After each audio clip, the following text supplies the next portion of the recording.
કચ્છ અને ગુજરાતની રસપ્રદ ઘટનાઓને સમાચાર જાણવા અમારી ચેનલને લાઇક, શેર અને સબસ્ક્રાઇબ કરો. મારું નામ અર્પિતા ચૌહાણ અનિલભાઈ છે. હું કુકમાંથી આવું છું. નગરપાલિકા દ્વારા આ સ્વદેશી મેળાનું આયોજન કરવામાં આવેલું છે, જેમાં આવતા 10 દિવસ સુધી આ મેળાનું આયોજન છે, જેમાં મેં સ્ટોલ રાખેલો છે. હું હેન્ડ પેઇન્ટેડ ફેબ્રિક પેઇન્ટિંગ કરું છું અને અલગ અલગ જાતના બેગ્સ બનાવું છું. એનામાં જાતે જ ડ્રોઈંગ કરી અને જાતે જ કલર કરીને સ્ટીચ કરાવું છું.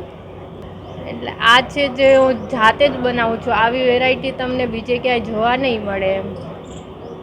એટલે શેનામાંથી બનાવવામાં આવે છે ને એનો કેટલો સમય લાગે છે?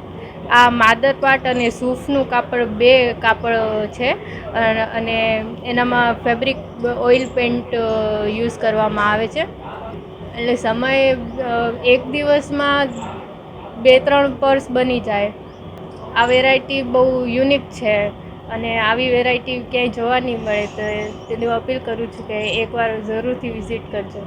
અત્યારે આપણે ભુજ નગરપાલિકા દ્વારા સ્વદેશી મેળાનું આયોજન કરવામાં આવ્યું છે. 5 તારીખથી લઈને 10 દિવસ સુધી પ્રોગ્રામ રહેશે. અહીંયા આપણે 50 સ્ટોલ્સ આપવામાં આવ્યા છે.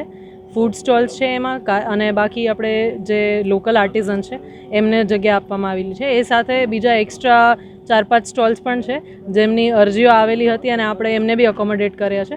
બધાને ફ્રી ઓફ ચાર્જ અહીંયા સ્ટોલ આપવામાં આવ્યા છે. કોઈ ભાડું વસૂલ કરવામાં આવવાનું નથી. અને 10 દિવસ માટે વોકલ ફોર લોકલને આપણે પ્રાધાન્ય આપી શકીએ એ માટે જ આપણે આ આયોજન કરેલું છે. એટલે જાહેર જનતાને ખાસ વિનંતી છે કે આપ મોટી સંખ્યામાં પધારો, લોકલ આર્ટિઝન્સને પ્રોત્સાહન આપો અને આપના બાળકોને સ્વદેશી વિશે શીખવાડી શકવાનો આ બહુ સારો ચાન્સ છે આપની જોડે.